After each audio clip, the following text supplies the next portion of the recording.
दोस्तों, क्या आप जानते हैं विप्रो में 3% की तेजी आज क्यों थी? क्यों बना ये निफ्टी का टॉप गेनर? और अभी इस तेजी में आपको बाइंग करना है या फिर इससे निकल जाना है? ये सारे सवालों का जवाब आपको आज के इस वीडियो में मिलेगा, तो वीडियो अंत तक जरूर देखें। तो चलिए वीडियो शुरू करते हैं, देखते हैं ये तेजी आखिर क्यों थी। ओके, पहली चीज, ये तेजी के पीछे एक बड़ी न्यूज थी। वो थी कि ओलाम ग्रुप काफी बड़ा ग्रुप है, वर्ल्ड के फॉर्चून 500 कंपनीज में ये एक कंपनी है ओलाम ग्रुप। सिंगापुर में ये स्थित है और उसके साथ एक बड़ी डील विप्रो ने की है। बड़ी डील है दोस्तों। क्यों बड़ी है? क्योंकि इस डील की वैल्यू $375 मिलियन, $375 मिलियन ये वैल्यू है दोस्तों। बड़ी डील है। 8 साल का कॉन्ट्रैक्ट है, छोटा 1-2 साल का नहीं, 8 साल का कॉन्ट्रैक्ट है, वो भी $1 बिलियन के भी ज्यादा। ये रीजन था, ये बड़ा रीजन था, बड़ी डील थी ओलाम ग्रुप के साथ।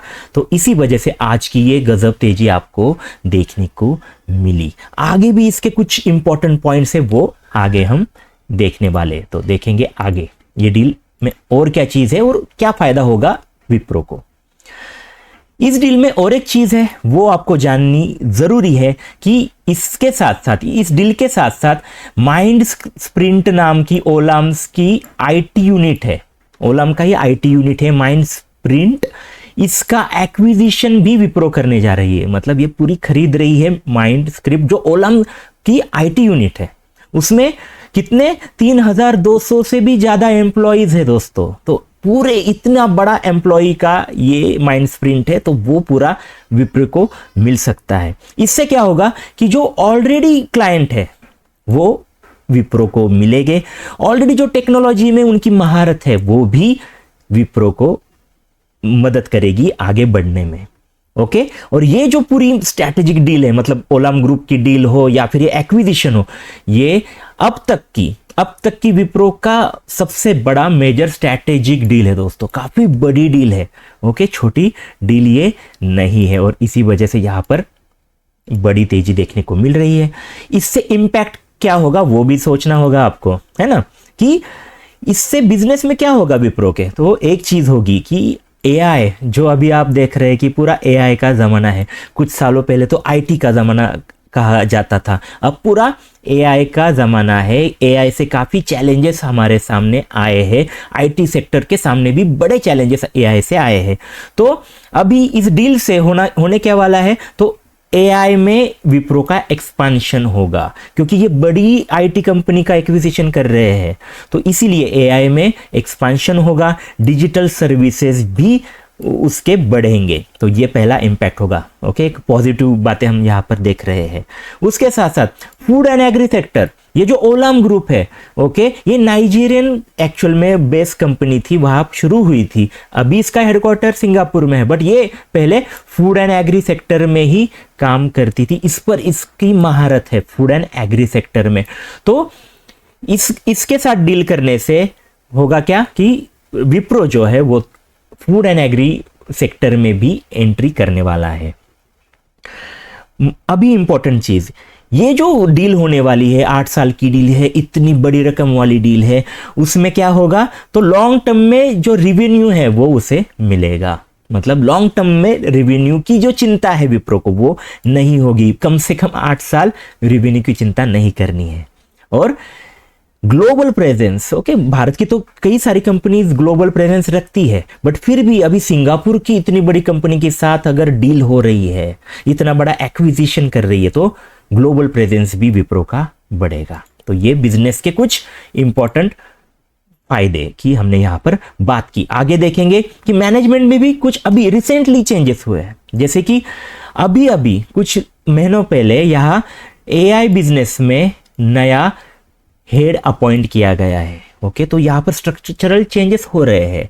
ये दिखाता है कि एआई की स्ट्रैटेजी पर फोकस बढ़ रहा है विप्रो का। एआई पर वो ज़्यादा ध्यान केंद्रित कर रहे हैं। तो इससे दिख रहा है कि लीडरशिप में भी रिस्ट्रक्चरिंग करने जा रही है विप्रो। तो काफी बड़ा बदलाव विप्रो में रिसेंटली देखने को मिल रहा है। तो मैनेजमेंट अपडेट भी हमने देख ली है। उसके साथ साथ अभी पॉजिटिव फैक्टर भी थोड़े देखेंगे कि इस डील का पॉजिटिव फैक्टर क्या है। तो जो जैसे ऑलरेडी हमने बात की कि स्टेबल रेवेन्यू होगा 8 साल के लिए, लार्ज बड़ी डील की वजह से बड़ा रेवेन्यू बन सकता है, एआई सेक्टर में ग्रोथ पोटेंशियल बढ़ेगा, उसके साथ साथ न्यू क्लाइंट्स ऐड हो गए, मार्केट का एक्सपेंशन भी होगा। तो ये पॉजिटिव फैक्टर हमने देखे है ना दोस्तों। पॉजिटिव तो कई सारी चीजें हैं। अब देखेंगे रिस्क फैक्टर भी थोड़ा देख लीजिए। थोड़ा इसके बारे में और बात हम चार्ट पर करेंगे, बट उससे पहले कुछ रिस्क देख लीजिए। इसका जो विप्रो है स्पेशली, उसका पास्ट परफॉर्मेंस पिछले कुछ अगर हम देखें कुछ महीने साल, तो इसमें पूरा वीक परफॉर्मेंस है, ज़्यादा अच्छी परफॉर्मेंस विप्रो की नहीं है। ये एक रिस्क फैक्टर है। उसके साथ साथ कंपटीशन भी काफ़ी तगड़ा है, जैसे कि टीसीएस, इन्फोसिस, ये बड़ी बड़ी जो कंपनीज है उनके साथ इनका कंपटीशन भी बड़ा है। तो ये भी रिस्क फैक्टर है। और इसमें अभी ये जो उछाल आने वाला है, ओके, तो ये अर्ली फेज है, ये शॉर्ट टर्म में इसकी रिकवरी देखी जा सकती है। बाद में ये स्टॉक कैसे वर्क करेगा वो थोड़ा एक देखने की चीज होगी। तो ये भी रिस्क फैक्टर आपको जरूर ध्यान में रखने हैं, ये सारी चीजें देखने के बाद, है ना। सॉरी। तो अभी एक अगर आप इन्वेस्टर हो और आप सोच रहे हो कि विप्रो में मैं इन्वेस्टमेंट करना चाहता हूं, तो आपके लिए कुछ टेक अवेज है कि ओके, पहले तो शॉर्ट टर्म में यहां पर पॉजिटिव सेंटीमेंट रहेगा, जो कि दिख भी रहा है। 3% का उछाल पिछले कुछ दिनों से यहां 5-6% की तेजी विप्रो में देखी जा चुकी है। तो शॉर्ट टर्म में पॉजिटिव सेंटीमेंट है। लॉन्ग टर्म का थोड़ा, जो इन्वेस्टर की मैंने बात की, तो इन्वेस्टर के लिए थोड़ा सा यहां दिक्कत की बात यह है कि डील तो मतलब उन्होंने वहां पर चल रही है, बट ये फाइनलाइज नहीं हुई है। तो इसका एग्जीक्यूशन कैसे होगा, फाइनलाइजेशन कैसे होगा, इस पर डिपेंड होगा कि ये जो हमने बातें की बड़ी बड़ी की 8 साल तक रेवेन्यू की चिंता नहीं, एआई में विप्रो जाएगी, ये सारी चीजें लॉन्ग टर्म में देखने वाली होगी। तो थोड़ा सा संभल के ये सारी चीजें क्या हो रही है वो आपको बीच बीच में देख कर डिसीजन लेने होंगे। ओके और इस जैसे कि मैंने ऑलरेडी कहा कि ये हाईली रिस्क का भी स्टॉक बन चुका है। क्यों? क्योंकि पिछले कुछ महीने से ये ठीक काम नहीं कर रहा है, ग्रोथ भी इतनी ठीक नहीं है, बट इसमें मतलब रिस्क तो है और थोड़ी सी ग्रोथ की अपॉर्चुनिटी भी है। तो वही चीज है दोस्तों कि कई सारी अदर कंपनीज जो है, जैसे इन्फोसिस हो, टीसीएस हो, इनसे अगर तुलना करें तो विप्रो में रिस्क है। ग्रोथ की जो चीजें हैं वो भी यहाँ पर ज्यादा नहीं दिख रही। ओके, मॉडरेट ग्रोथ की यहाँ पर बात हो रही है। तो ये सारी चीजें देखकर एक इन्वेस्टर को डिसीजन लेना पड़ेगा।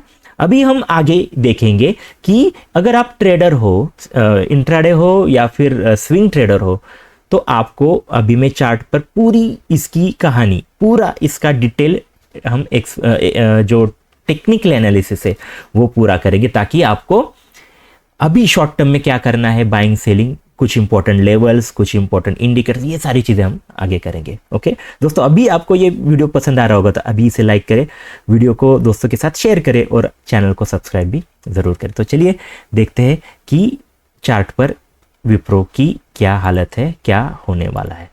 सॉरी,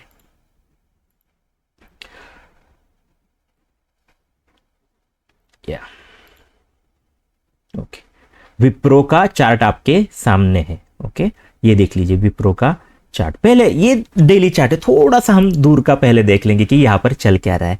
विप्रो का आप मंथली चार्ट अगर देखेंगे, देख लीजिए मंथली चार्ट आपके सामने है। मंथली चार्ट पर देख लीजिए पूरा गिरावट है। यहाँ से मतलब ये 2025 से 300 का जो लेवल था उससे काफी नीचे है, 203 के अराउंड है। बड़ी गिरावट यहाँ पर देखने को 30% के अराउंड ये यहाँ से गिरा हुआ है। बीच में यहाँ पर थोड़ा सा एक बेस बनाया, बट फिर से बियर्स एक्टिव हुए और उन्होंने यहाँ देख लीजिए पिछले 2-3 महीनों से यहाँ पर गिरावट देखी जा रही है। ये मंथ में थोड़ा सा रिकवरी जरूर देखने को मिल रहा है। तो पूरी जो कहानी है यहाँ जो दिख रहा है वो इतनी अच्छी चीज, एक स्विंग ट्रेडर हो या फिर कोई पोजिशनल ट्रेडर हो, तो उसके लिए इतनी खासी बुलिश चीज यहाँ पर नजर नहीं आ रही है। ओके, स्टॉक ऊपर से काफी नीचे है, ट्रेंड मंथली चार्ट पर तो पूरा डाउन है। ओके, बट जब भी कभी ऐसे आपको मिले तो यहाँ पर एक अपॉर्चुनिटी भी होती है कि यहाँ ये नीचे से उछाल मार सकता है, ऊपर आ सकता है। तो आगे हम देखेंगे, अब अदर चार्ट पर जाएंगे और ये इसकी पॉसिबिलिटी है या नहीं ये भी आगे देखेंगे। जैसे कि इसके बाद जाएंगे हम वीकली चार्ट पर। वीकली चार्ट पर देख लीजिए, वीकली चार्ट पर वही कहानी है। यहाँ पर पिछले कई वीक से सेलिंग देखी जा रही है, बट पिछले 1-2 वीक में एक रिलीफ रैली यहाँ देखी जा रही है। ओके, तो थोड़ी सी पॉजिटिविटी यहाँ पर वीकली चार्ट पर दिख रही है। अब हम जाएंगे डेली चार्ट पर और यहाँ पर पूरा एनालिसिस करेंगे। ओके, शॉर्ट टर्म के लिए काफी हम यहाँ पर देखने वाले हैं। ओके, वीकली चार्ट पर थोड़ा सा हम कैंडल स्ट्रक्चर देख लेंगे। जस्ट अ मिनट, या ये देख लीजिए, वीकली चार्ट पर कैंडल स्ट्रक्चर आप देख लीजिए। तो यहां कैंडल स्ट्रक्चर थोड़ा सा डेली चार्ट पर अच्छा दिख रहा है। अच्छी ग्रीन कैंडल, फिर एक थोड़ी सी दोजी कैंडल, और उसके बाद अभी आज के दिन यहां पर बड़ी तेजी देखने को मिल रही है। बट अभी इंपॉर्टेंट चीज है ये तेजी, और देख लीजिए, और ये पहली चीज देख लीजिए, शॉर्ट टर्म का यहां पर एक इंपॉर्टेंट रेजिस्टेंस है ना। रेजिस्टेंस यहां पर क्लियरली विजिबल है। यहां ऊपर जाकर रेजिस्टेंस लिया, यहां जाकर यहां से ही नीचे मार्केट आया है। तो ये शॉर्ट टर्म में 2034 वाला एक इंपॉर्टेंट रेजिस्टेंस यहां इसके पास ही है। तो जो लोग जिन लोगों ने यहां पर बाइंग की होगी, बायर्स हो गए, बुल्स हो गए, वो थोड़ा यहां पर प्रॉफिट बुक करने का जरूर सोच सकते हैं। होगी ही ऐसे हम नहीं कह सकते, बट जहां पॉसिबिलिटी है कि यहां पर थोड़ा सा हल्का हो सकते हैं, तो अभी यहां पर एंट्री अभी लेना थोड़ी सी गलत हो सकती है। ओके, न्यूज अभी आई है तो यहां रिएक्शन मिला है। अभी देखना इंपॉर्टेंट है कि ये रेजिस्टेंस क्या होता है। ऐसा हो सकता है कि अभी आपको मिल रहा है 204 की कीमत पर, ओके, बट यहां खरीदने में रिस्क है। इससे अच्छा आप थोड़ा देखिए कि यहां पर रेजिस्टेंस पर क्या होता है। एक तो क्या होगा, यहां पर ये ब्रेक करेगा। ओके, बुल्स एक्टिव हो गए, ये ब्रेक करेगा और प्राइस ऊपर जाएगी। ओके, तो आपको यहां मिल सकता है, देखिए 210 वगैरह। आप कहेंगे कि वो तो महंगा हो गया, बट दोस्तों महंगा और सस्ता ऐसी चीजें मार्केट में नहीं होती। इंपॉर्टेंट है कि आपके पैसे बनेंगे या नहीं बनेंगे। यहां पर सस्ता मिल रहा है, यहां पर सस्ता मिल रहा है, बट ये आपको पैसे बना के देगा ही, इसकी श्योरिटी कम है। उससे अच्छा यहां पर अगर आप 209 में लेंगे तो यहां पैसा बनने के चांसेस ज्यादा है ना। महंगा मिल रहा है, बट जहां जो श्योरिटी है वो यहां पर ज्यादा बढ़ रही है। तो थोड़ा महंगा खरीदने में कभी भी हिचकिचाना नहीं है। अच्छी चीज हो तो महंगे में खरीदना भी बेटर हो। तो बेटर यही होगा कि देख लीजिए, यहां पर अगर ब्रेक होता है, ऊपर आता है, तो यहाँ एक बाइंग हो सकती है। या फिर अभी क्या होगा, यहाँ पर हम ये भी हो सकता है कि बाइंग की नहीं, यहाँ ये जो रेजिस्टेंस है यहाँ से प्रॉफिट बुक होके ये थोड़ा नीचे आ सकता है, तो फिर से आपको अपॉर्चुनिटी मिलेगी। तो एक तो आप कहीं नीचे इस ईएमए के आसपास आने दें, मतलब 196 के अराउंड, या फिर यहाँ 209 के अराउंड बाइंग बेटर होगी। अभी वेट क्यों करना है, ये अगर रेजिस्टेंस नहीं होता तो हम यहाँ इमीडिएट भी बाय कर सकते थे। हम क्यों रुक रहे हैं, हम क्यों रुकने के लिए कह रहे हैं, पेशेंस रखने के लिए क्यों कह रहे हैं, क्योंकि यहां पर एक इंपॉर्टेंट रेजिस्टेंस है। तो ये चीज देख लीजिए। ओके, तो यहां पर भी मिल सकता है। तो ये चीज आपको दोस्तों ट्रेडिंग के वक्त, स्विंग हो, इंट्राडे हो, ये चीजें आपको जरूर देखनी चाहिए।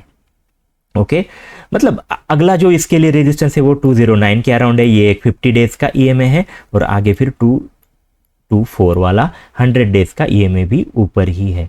तो यहाँ थोड़ी गलती होगी, यहाँ देख लेना क्या होता है, और आपको बाइंग की अपॉर्चुनिटी यहाँ मिल सकती है, या फिर नीचे यहाँ मिल सकती है, या फिर सेलिंग की भी अपॉर्चुनिटी ट्रेडर के लिए मिल सकती है। अगर यहाँ पर कुछ ज़्यादा ही बेरिश बने, ओके, कुछ पैटर्न बने, और उसके बाद अगर यहाँ नीचे आते तो आपको यहाँ पर एक सेलिंग की अपॉर्चुनिटी मिलेगी।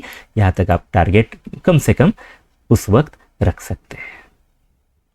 ठीक है, तो ये थोड़ा जो स्ट्रक्चर दिख रहा है कैंडल्स का, और इंपॉर्टेंट सपोर्ट रेजिस्टेंस का, और ईएमएस का, उसकी हमने बात की। और एक चीज हम देखेंगे कि आरएसआई। ओके, आरएसआई की अगर हम बात करें तो अभी अच्छा है, मतलब जो इंपॉर्टेंट जो 50 का जो जोन है उसके ऊपर है, तो यहाँ बाइंग के लिए अपॉर्चुनिटी है। ओके, 70 के अराउंड होता तो और बॉट हो हम उसे कहते हैं, और वहां पर फिर एक सेलिंग की अपॉर्चुनिटी बनती। यहाँ पर थोड़ी ऊपर जाने की गुंजाइश यहाँ पर दिख रही है। ओके, तो विप्रो में आरएसआई भी हमने यहाँ पर पूरी तरह से देख लिया। और एक चीज हमें देखनी चाहिए, वो है वॉल्यूम। ओके, वॉल्यूम देख लीजिए दोस्तों, वॉल्यूम बताता है कि जो कुछ यहाँ पर चल रहा है, जो कुछ प्राइस चल रही है, उसे वॉल्यूम का सपोर्ट है या नहीं, मतलब ज़्यादा बुल्स उसमें है या नहीं। तो इसमें हमें दिख रहा है कि बुल्स तो दिख रहे हैं, बट ज़्यादा ऐसे कोई बड़ी कोई, जैसे यहाँ पर दिख रहे हैं, ऐसे कुछ ज़्यादा ही एक्साइटेड बुल्स यहाँ पर नहीं है। एक कॉमन नॉर्मल यहाँ पर वॉल्यूम है, तो ठीक ठाक वॉल्यूम है। तो उससे थोड़ा प्राइस के लिए ज़्यादा ही बुलिश मूव आएगी ऐसा हम नहीं कह सकते। यहाँ पर थोड़ा कॉशियस आपको ज़रूर रहना चाहिए। ओके, तो विप्रो की ये जो पूरी कहानी थी वो हमने यहाँ पर देख ली। पूरी जो न्यूज़ थी, क्यों इतना ऊपर विप्रो जा रहा है, वो हमने पहले देख लिया। उसके बाद हमने चार्ट एनालिसिस भी किया, तो पूरा आइडिया आपको विप्रो के बारे में ज़रूर आया होगा दोस्तों। तो ये पूरी जो रिस्क फैक्टर बताए वो भी ध्यान में रखिए, जो अपॉर्चुनिटी की बातें की वो भी ध्यान में रखिए, और आपकी जो डिसीजन होगी वो आप किसी भी अपने जो एडवाइजर्स होंगे उनसे बात करके, उनसे कंसल्ट करके ही अपनी कोई भी डिसीजन ले। ये जो वीडियो है इसमें हम कोई भी आपको कोई एडवाइस नहीं दे रहे कि आप बाय ही करो या फिर सेल ही करो, बस पूरी पिक्चर हम आपके सामने रखना चाहते हैं ताकि आपकी डिसीजन लेने में आपको हेल्प हो सके।